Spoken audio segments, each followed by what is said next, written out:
our dream of finally having an anime for the actual monsters in the Yu-Gi-Oh! Multiverse has come to fruition. You guys smash the living crap out of that subscribe button so you guys do not miss out on more awesome content out of the 25th anniversary stream today. One of the most beautiful pieces of eye candy that I have ever seen in the Yu-Gi-Oh! Multiverse has come to fruition, and it was called the Yu-Gi-Oh! Card Game Chronicles. Now what this is it is a very short YouTube video of multiple pieces of animation from different eras of the trading card game, but it actually ends off with Sky Striker versus Ray. Now you're probably like, okay, so what is this? So I pulled up the video here just to quickly, I wanted to skim through this here. You get a little bit of a Dark Magician intro. You actually get Kisara, actually. They actually do a whole little bit here for the Blue Eye section, which is kind of cool. I'm very happy about this.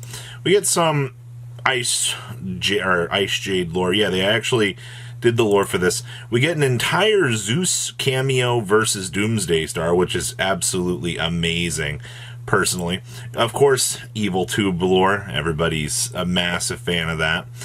We also have more Evil Tube. The Ecclesia, I was so happy to actually see this.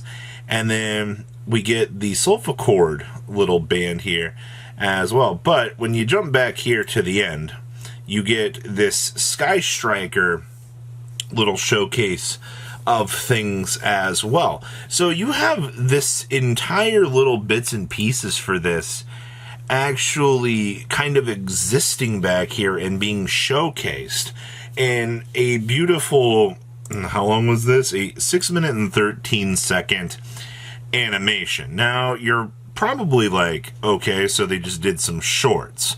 So what I find very interesting about this is they post this Konami Animation link. And I did not even know that Konami had like an animation studio or anything like that. You actually come over here to this, and it says, to animate Konami, vision, our goal, game production, all of the technology, knowledge, and environment cultivated in without leaving anything behind, animation production poured into Japanimation Dynamic Evolve. Now, you scroll on down here. So, our values, applying environmental creation that supports game production, creating an ideal environment for creators, motivation, and how to achieve high performance. We pursue unparalleled expression from every perspective, including drawing, direction, and the use of game engines, aiming for quality that touches the hearts of the world. And we respect the history of animation production, aim for avant-garde fusion with game production technology and knowledge to build a creative, efficient production. Now, you might not know this, but the recent anime, the Seven Demon Swords, or whatever, was done by Kadokawa, I believe.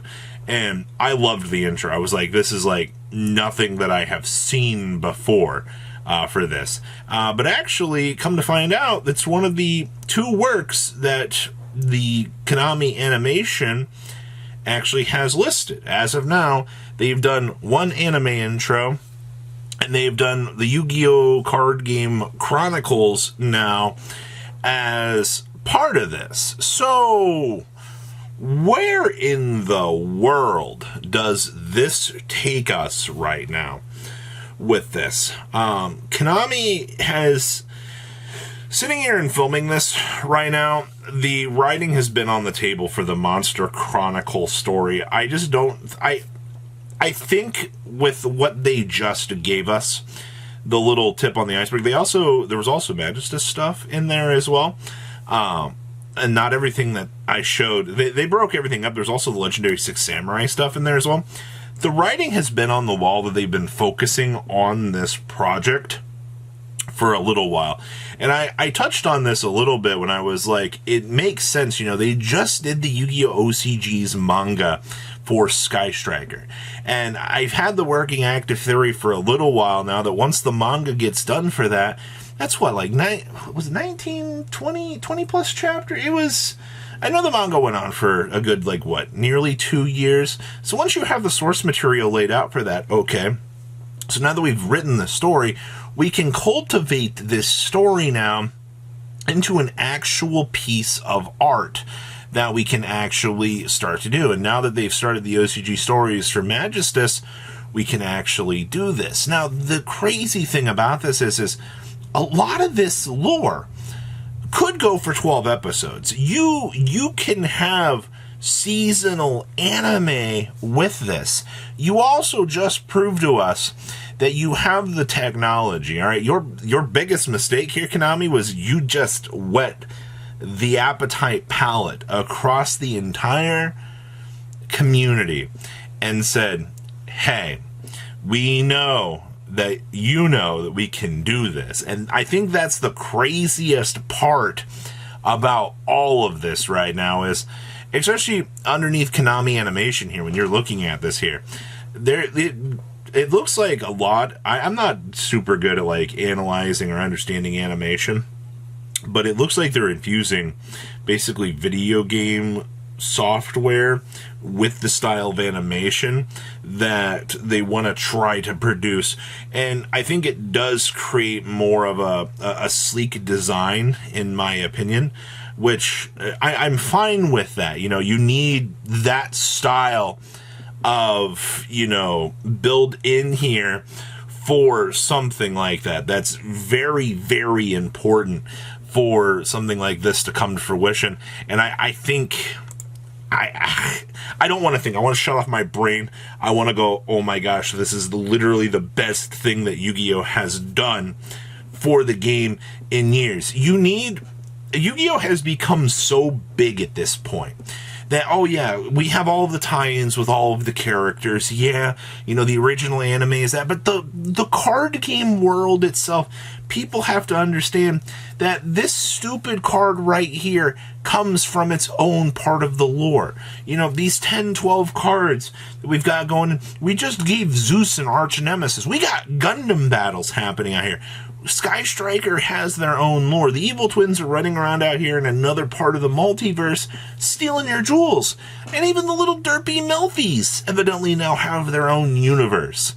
Alright, they're just probably eating a lot of snacks, but that's we've always been so, outside the box when it comes to this game. But now that we've gotten so much more, we can actually tell the stories of the monsters, and especially if you release anime like this, you can make new cards for these animes. You can promote these as promos. You can draw people in.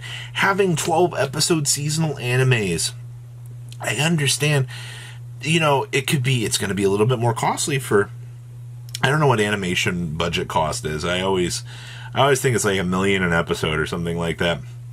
But, taking a risk on an anime, they're doing it right now. They've been continuously printing out the episodes for, what is it? The current Rush Tool series. We don't have to have a main storyline. Treat us to things like this. I think every Yu-Gi-Oh! Player in the room would be just happy as crap to see that we could have an anime based on the actual monsters and instead of anything else. I have a feeling we will see something announced probably, if I had to guess, at Jump Festa at the end of this year. So if you're like, oh, Robbie's getting us hyped for an anime, you're not going to see probably any more details on anything that could come out of this until Jump Festa in December, which means you're not going to see an anime for this until 2025. So buckle up. I do highly recommend watching the trailer. Watching the 25 years of card games. It is the most... I had tears in my eyes. I was so happy, man. Like, I'm such a sucker for animation that this is... This is why I choose to play this game, man. It's things like this. It's the memories. It's the build-up. It's the genuine excitement that gets you there. You guys have a good rest of your day, all right? Peace out. Patrons, thank you.